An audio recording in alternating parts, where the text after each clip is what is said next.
Good morning student. Standard 9 के अंदर polynomial हमने स्टार्ट किया है और पॉलिनोमियल के अंदर जो फर्स्ट लेक्चर था उसके अंदर मैंने आपको एक्सप्लेन किया था कि पॉलिनोमियल क्या है, अलजेब्रिक जो एक्सप्रेशन है वो क्या है, कांस्टेंट क्या है, वेरिएबल क्या है, वो सब मैंने एक्सप्लेन किया था। पॉलिनोमियल की डिग्री क्या है वो एक्सप्लेन किया था। आज स्टार्ट करते हैं एक्सरसाइज 2.1। आपकी जो प्रैक्टिस बुक है उसके अकॉर्डिंग आप देखना, प्रैक्टिस बुक अपने पास ही रखना। तो फर्स्ट वाला क्वेश्चन है, say whether the following expression are polynomial or not. तो यहाँ पे मैं एक्सप्रेशन लिखूंगा, प्रैक्टिस बुक के अंदर या 5 या 6 होंगे, मैं यहाँ पे ज्यादा लिखूंगा, उसके जैसे ही एग्जैक्टली नहीं होंगे, लेकिन यहाँ पे ये वीडियो देखने के बाद आपको पता चल जाएगा कि पॉलिनोमियल है कि नहीं है। जो एक्सप्रेशन जो मैं यहाँ पे लिख रहा हूँ वो पॉलिनोमियल है कि नहीं पता चल जाएगा। उसके बाद प्रैक्टिस बुक के सम जो होंगे वो आपको खुद उसके जैसे ही होंगे वो सॉल्व करने हैं। तो फर्स्ट वाला है question, say whether the following expression are polynomial or not. यहाँ पे मैं एक्सप्रेशन लिखूंगा, वो पॉलिनोमियल है कि नहीं वो हमें चेक करना है। जैसे फर्स्ट वाला लिखूं मैं x प्लस 5, यहां भी लिख दू x square plus 3x plus यहां भी लिख दू √5। थर्ड वाला x y plus x raise to -1 plus 2√x। Fourth वाला 1/x प्लस 5। फिफ्थ वाला x cube plus 5x square plus 7x plus 3। Six के अंदर x रेज टू 1/3 प्लस 3x प्लस 9। सेवन के अंदर x √x plus 1/x। Eight वाला x raise टू -3 plus 3x plus 1। 9 x square, 10 के अंदर लिख दो x square plus x y plus Y Z, या तो फिर सिर्फ लिख दू y। यहां पे मैंने 10 एक्सप्रेशन लिखे हैं और आपको पहचानना है कि वो पॉलिनोमियल है कि नहीं है। पॉलिनोमियल है तो कितने वेरिएबल है उसके अंदर, पॉलिनोमियल इन 1 वेरिएबल है या पॉलिनोमियल इन 2 वेरिएबल है या 3 वेरिएबल है। तो देखिए फर्स्ट वाला, कल मैंने आपको एक्सप्लेन किया था पॉलिनोमियल किसको बोलेंगे। तो पॉलिनोमियल के लिए जो पावर होती है वो पावर कहां से बिलोंग करती थी, कल आपको एक्सप्लेन किया था। a n x raise to n plus a n -1 x raise to n -1 plus up to a 0। यहाँ पे x रेज टू 0 हो जाएगा, मतलब इसको लिखने की कोई जरूरत नहीं है। x रेज टू 0 हो गया 1। तो ये जो पावर होती है वो आपको पता है कि पावर कहां से बिलोंग करती है, W से। मतलब ये बिलोंग करती है, जो पावर होती है पॉलिनोमियल की, अगर वो पॉलिनोमियल होगी तो जो वेरिएबल है उसके ऊपर जो पावर होगी वो नेचुरल नंबर से होगी। नेचुरल नंबर का मीनिंग आपको पता है। नेचुरल नंबर के अंदर कौन से नंबर आता है, 0 1 2 3 4 ऐसे इनफाइनाइट नंबर आते हैं। तो वेरिएबल के ऊपर जो पावर है वो बिलोंग करती है कहां से, W से, होल नंबर से। अगर वो कहीं और से बिलोंग करती है तो भी नहीं चलता, तो भी हम उसको पॉलिनोमियल नहीं मानेंगे। तो देखिए यहां पर ये वेरिएबल है, इसके ऊपर पावर कितनी है, 1 1 पावर है। तो पावर 1 होना मतलब W से बिलोंग करती है, तो इसीलिए ये पॉलिनोमियल है। तो यहाँ पे हम क्या लिखेंगे, यस ये पॉलिनोमियल है।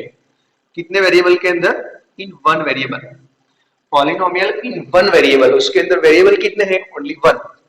और कांस्टेंट यहाँ पे इसको बोलेंगे हम कांस्टेंट। कोई बोलेगा उसकी डिग्री कितनी है पॉलिनोमियल की, तो वेरिएबल के ऊपर सबसे ग्रेटेस्ट पावर कौन सी है, 1। तो उसको हम बोलेंगे पॉलिनोमियल की डिग्री। वैसे ही वो क्वेश्चन नंबर 2 के अंदर आएगा। ये क्वेश्चन नंबर अपना 1 है। अभी हम समझेंगे वो पॉलिनोमियल है कि नहीं है। पॉलिनोमियल है तो यस लिखेंगे। कितने वेरिएबल के अंदर है वो पूछा है, तो आपको देखने का कि x है, y है, z है। अगर अकेला x दिखता है तो 1 वेरिएबल, उसके साथ दूसरा वेरिएबल दिखता है तो पॉलिनोमियल इन 2 वेरिएबल ऐसे बोलेंगे। यहाँ देखिए x square plus 3x plus √5। तो हमें पावर कहाँ देखनी है, x के ऊपर। ये जो कांस्टेंट टर्म है उसके ऊपर हमें पावर नहीं देखनी है। तो यहाँ कितना बनेगा, एक्स स्क्वायर, मतलब यहाँ पावर 2 है, यहाँ पावर 1 है x के ऊपर। तो यहाँ पे तो पावर कहां से बिलोंग करती है, W से। मतलब ये वाली पॉलिनोमियल है। ये क्या है? Polynomial in one variable. Polynomial in one variable, इसको हम पॉलिनोमियल मानेंगे। चलो उसके बाद यहाँ टू वेरिएबल है, लेकिन पहले तो पॉलिनोमियल है कि नहीं वो चेक करो। तो x के ऊपर आप पावर देखिए, यहाँ पर x के ऊपर नेगेटिव पावर है, और यहाँ पे x के ऊपर अगर एक कोई भी एक के ऊपर भी नेगेटिव पावर है, यहाँ से बिलोंग नहीं करती पावर, तो फिर आपको मान लेना है कि वो पॉलिनोमियल नहीं है। दूसरा चेक करने जाने की कोई जरूरत नहीं है। तो यहाँ कितना होगा? x के ऊपर रूट मतलब 1/2 पावर। तो देखो यहाँ x के ऊपर फ्रैक्शन पावर है, तो वो भी नहीं चलता, तो ये पॉलिनोमियल नहीं है। तो यहाँ हम लिखेंगे नो। इसका रीजन लिखना है तो क्या लिख सकते हैं? यहाँ पे जो -1 है, -1 does not belong to w। ऐसे आपको रीजन लिखना है तो लिख सकते हैं -1 w से बिलोंग नहीं करता, और दूसरा x के ऊपर यहाँ पे 1/2 पावर है, वो भी। अब देखिए 1/x + 5 ये पॉलिनोमियल है कि नहीं वो देखिए। तो यहाँ ये x ऊपर जाएगा तो ऐसा बन जाएगा x⁻1 + 5। तो यहाँ नेगेटिव पावर आ गई, तो इसीलिए ये भी पॉलिनोमियल नहीं है, ये पॉलिनोमियल थी। अब यहाँ देखिए x³ + 5x² + 7x + 3 ये पॉलिनोमियल है कि नहीं है? तो यहाँ पे x के ऊपर सबकी पावर देखिए, w से बिलोंग करती है, होल नंबर से, तो इसीलिए ये पॉलिनोमियल है। यहाँ x के ऊपर देखिए फ्रैक्शन पावर, फ्रैक्शन नहीं चलती, 1/3 w के अंदर नहीं आता, 1/3 does not belong to whole number, तो फिर ये पॉलिनोमियल नहीं है। चलो आगे बढ़ते हैं। यहाँ पर देखिए x के ऊपर रूट है, मतलब 1/2 पावर, या तो फिर इस x को ऊपर ले जाएंगे तो क्या बन जाएगा? x⁻1। तो ये भी पॉलिनोमियल नहीं है। यहाँ पर भी नेगेटिव पावर दिख रही है, तो इसीलिए ये भी पॉलिनोमियल नहीं है। ये पॉलिनोमियल है क्योंकि x के ऊपर पावर कहां से है? w से, तो इसीलिए ये पॉलिनोमियल है इन वन वेरिएबल। यहाँ लिखेंगे यस, सॉरी। यहाँ देखिए ये पॉलिनोमियल है लेकिन इन टू वेरिएबल। यहाँ वेरिएबल कितने दिख रहे हैं आपको? दो वेरिएबल, x भी है y भी है। अगर उसने बोला है कि वन वेरिएबल में है पॉलिनोमियल, तो फिर ये वन वेरिएबल है कि नहीं वो चेक करो, तो फिर हम यहाँ पे नो बोलेंगे क्योंकि ये टू वेरिएबल है। लेकिन ये पॉलिनोमियल है कि नहीं? तो पॉलिनोमियल है, क्योंकि वेरिएबल के ऊपर पावर देखिए, ये पॉजिटिव, यहाँ पर भी पॉजिटिव, यहाँ पर भी पॉजिटिव पावर है, तो इसीलिए ये पॉलिनोमियल है इन टू वेरिएबल। तो क्वेश्चन नंबर 1 खत्म हो गया। अब की जो प्रैक्टिस बुक है उसके अंदर क्वेश्चन नंबर 1 देखेंगे तो उससे मिलता आएगा। मैंने यहाँ पे आपको थियरी एक्सप्लेन कर दी, अब उसकी प्रैक्टिस आपको प्रैक्टिस बुक के अंदर से करनी है। उसके जैसे सम, उसके जैसे मतलब वही के वही नहीं होंगे, लेकिन उसके जैसे होंगे। ये हो गया क्वेश्चन नंबर 1। अब चलते हैं क्वेश्चन नंबर 2। क्वेश्चन नंबर 2 के अंदर आपको कोएफिशिएंट फाइंड करना है। आपको कोई भी पॉलिनोमियल दी होगी और बोला होगा कि x² का कोएफिशिएंट लिखिए, x का कोएफिशिएंट लिखिए, तो कोएफिशिएंट कैसे लिखते हैं और कैसे फाइंड करते हैं वो देखिए। Question number 2।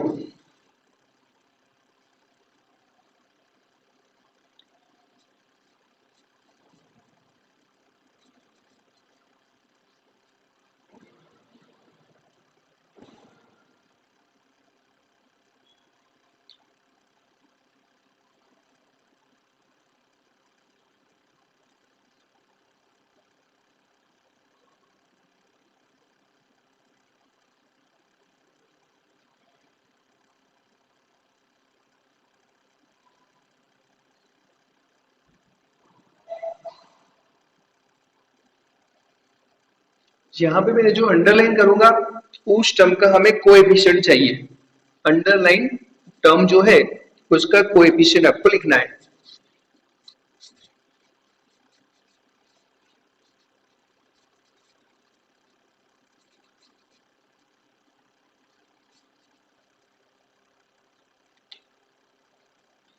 फर्स्ट वाला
सिर्फ सी ओ लिखता हो तो आप समझ जाना कोएफिशिएंट, कोएफिशिएंट ऑफ, यहाँ एक्स लिखूंगा, यहाँ पे अंडरलाइन नहीं करूंगा क्योंकि इसका एक रीजन है, मैं बाद में आपको एक्सप्लेन करता हूँ।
देखिए यहाँ पे मैंने टू टाइप से लिखा है, एक तो अंडरलाइन किया है, तो जहां पे अंडरलाइन किया है उस टर्म का हमें कोएफिशिएंट लिखना है, और दूसरा हमने ब्रैकेट के अंदर भी लिखा है कि कोएफिशिएंट ऑफ एक्स।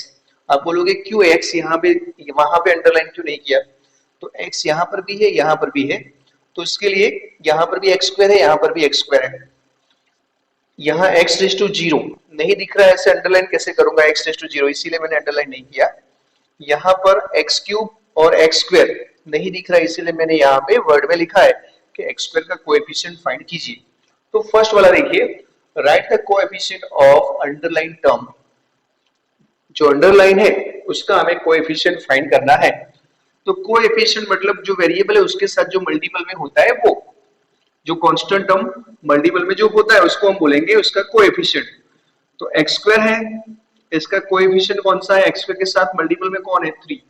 तो उसको हम ऐसे लिखेंगे, ऐसे नहीं लिखना, x square is equal to 3 नहीं लिखना, या तो फिर वर्ड में लिखिए coefficient of x square is 3। X का कोएफिशिएंट कौन सा है? तो एक्स का कोएफिशिएंट एक्स के साथ मल्टीपल में कौन है? 7, तो यहां लिखेंगे हम 7। चलो उसके बाद यहां पर x का कोएफिशिएंट, तो x के साथ मल्टीपल में कौन है? 3, तो x का कोएफिशिएंट हो गया 3। यहां पर देखिए कोएफिशिएंट ऑफ x, कई बार क्या है ये 1 मार्क्स के अंदर आ जाता है और जल्दी जल्दी में हम कोएफिशिएंट ऑफ x लिखा है तो जल्दी जल्दी में 5 लिख देते हैं, लेकिन देखने का कि लाइक टर्म x वाला टर्म दूसरा टर्म तो नहीं है ना, तो यहाँ पर भी x वाला टर्म x रेज़ टू 1, यहाँ पर भी x रेज़ टू 1, तो पहले ही दोनों को हम मिला देंगे, मतलब दोनों का एडिशन सब्ट्रैक्शन जो भी होता है उसके बाद हम उसका कोएफिशिएंट लिखेंगे। तो देखिए यहाँ पे 5x है, यहाँ पे x/2 है, तो ये दोनों तो लाइक टर्म हो गए, तो इन दोनों का सिंप्लीफिकेशन कितना होगा? तो इन दोनों का सिंप्लीफिकेशन होगा, इसका क्रॉस करेंगे प्लस ऐड करेंगे, तो या तो फिर एलसीएम ले लो, 5 2 जा 10, 10 प्लस 1 हो गया 11, तो ये क्या बन जाएगा 11/2x। इनका सिंप्लीफिकेशन कितना हो गया 5 2 जा 10, 10 प्लस 1 11, 11/2x प्लस हो गया 9। अब देखिए x का कोएफिशिएंट कौन सा हुआ? तो x का कोएफिशिएंट हो गया 11/2, क्योंकि x के साथ मल्टीपल में कौन है? 11/2 है। अब यहाँ पर कोएफिशिएंट ऑफ x स्क्वायर वाले टर्म तो यहाँ पे 2 है, तो पहले उनको मिला देंगे, उनका एडिशन सब्ट्रैक्शन जो भी होता है वो कर देंगे। 5x स्क्वायर और 7x स्क्वायर कितना हो जाएगा? 12x स्क्वायर होगा ना, तो अब आप कोएफिशिएंट फाइंड कीजिए। एक्स स्क्वायर का कोएफिशिएंट कौन सा हुआ 12, तो एक्स स्क्वायर का कोएफिशिएंट हो गया 12। चलो उसके बाद यहाँ पर coefficient of x raise to 0। अब बोलोगे आप यहाँ पे तो एक्स रेज टू 0 नहीं दिख रहा है, तो जो कांस्टेंट टर्म जो होता है वही आपका एक्स रेज टू 0। यहाँ पे जो 9 था, यहाँ पर 9 जो हमने लिखा था, तो कांस्टेंट टर्म होता है, क्योंकि एक्स रेज टू 0 आपको पता है कितना होता है 1। तो इस 9 को मैं 1 के साथ मल्टीप्लाई कर दूं तो 9 का 9 रहेगा, और 1 की जगह पे मैं लिख दूं x रेज टू 0 तो भी चलेगा, क्योंकि x रेज टू 0 हो गया 1। 1 को मैंने 9 के साथ मल्टीप्लाई किया होगा 9। अब देखिए x रेज टू 0 का कोएफिशिएंट कौन सा है 9, तो x रेज टू 0 का कोएफिशिएंट बोला हो तो फिर हम क्या लिखेंगे, जो कांस्टेंट टर्म होता है आपका वही हम लिखेंगे। x रेज टू 4 का लिखा हो तो, अब आप बोलोगे यहाँ पर तो x रेज टू 4 तो दिखता नहीं है, तो फिर आपको उसके अंदर ऐड करना पड़ेगा वो टर्म x रेज टू 4, उसका कोएफिशिएंट फाइंड करना है। तो आपको क्या करना पड़ेगा, यहाँ पे x रेज टू 5 है तो आपको 0 x रेज टू 4 खुद आपको ऐड करना पड़ेगा। अब x रेज टू 4 का कोएफिशिएंट कौन सा हुआ 0, जो मतलब आपको नहीं दिखता उसका कोएफिशिएंट होगा 0, लेकिन x रेज टू 0 का कोएफिशिएंट कौन सा होगा, जो कांस्टेंट टर्म है वो याद रखना है हमें। अगर कोई बोले कि एक्स क्यूब का कोएफिशिएंट कौन सा, तो यहाँ पर एक्स क्यूब तो नहीं दिखता, तो आपको यहाँ पे 0 एक्स क्यूब लिखना पड़ेगा, क्योंकि कोई भी पॉलिनोमियल के अंदर आप 0 ऐड करोगे तो पॉलिनोमियल में कोई वैल्यू में चेंज नहीं होगा। तो इसीलिए एक्स रेज टू 4 का कोएफिशिएंट कौन सा 0, यहाँ पर एक्स रेज टू 4 नहीं दिखता है, इसलिए उसका कोएफिशिएंट 0। एक्स क्यूब का कोएफिशिएंट 0, लेकिन एक्स रेज टू 0 का बोला हो तो जो कांस्टेंट टर्म होता है वो याद रखना, वो गलती मत करना। यहाँ पर coefficient of x cube and x square, देखिए यहाँ पे एक्स क्यूब तो नहीं दिख रहा है, इसीलिए एक्स क्यूब का कोएफिशिएंट 0, एक्स स्क्वायर का कोएफिशिएंट हो गया 0। चलो मैं बोलूं कि एक्स रेज टू 0 का कौन सा, तो जो कांस्टेंट टर्म होता है वो, यहाँ पर coefficient of x raise to 5 and x raise to 0, यहाँ एक्स रेज टू 5 दिखता ही नहीं, तो एक्स रेज टू 5 का कोएफिशिएंट कौन सा होगा 0, और x रेज टू 0 का कोएफिशिएंट मतलब कांस्टेंट, तो ये कांस्टेंट टर्म यहाँ पे आपको दिखता ही नहीं, यहाँ पर भी कांस्टेंट टर्म बिल्कुल नहीं है, तो हम क्या लिखेंगे, नहीं है तो 0। यहाँ पर चलो एक्स स्क्वायर का कोएफिशिएंट जो अंडरलाइन है वो कितना है यहाँ पे 7, यहाँ एक्स स्क्वायर का है कोएफिशिएंट 3, और यहाँ पर x का कितना है कोएफिशिएंट, एक्स स्क्वायर का 1 है, क्योंकि एक्स स्क्वायर के साथ मल्टीपल में कौन है कुछ भी नहीं दिखता तो लिखेंगे 1, और x का कितना है 3। यहाँ पर एक्स क्यूब का कोएफिशिएंट कौन सा है, तो -1, ये एक्स क्यूब है उसका कोएफिशिएंट कौन सा है -1, लिख दीजिए।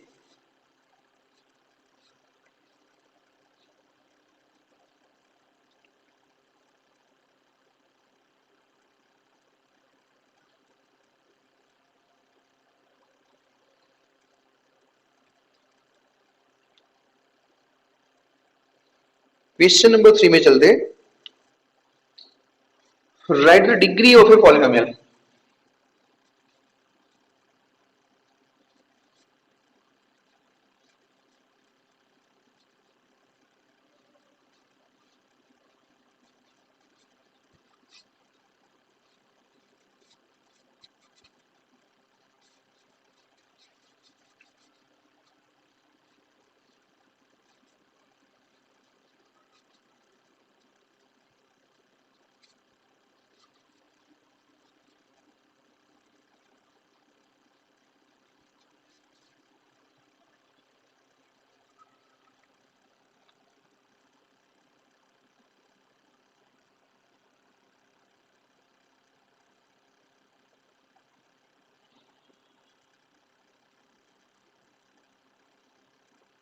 पॉलिनोमियल की हमें डिग्री लिखनी है, तो मैंने एक्सप्लेन किया था कल आपको, पॉलिनोमियल की डिग्री मतलब पॉलिनोमियल के अंदर जो वेरिएबल होता है उसके ऊपर सबसे जो हाईएस्ट पावर होती है वो, यहाँ पे मैं लिख दूं x plus 1 2x square plus 3x plus 5, यहाँ पे लिख दूं 5 x cube plus 5x plus 1, यहाँ लिख दूं x raise to 7 plus 3x square plus 1/2 x। 6 वाला √3x square plus 5x plus 7 x raise to 4 plus 3x plus 9 x cube raise to whole square, यहाँ पे 5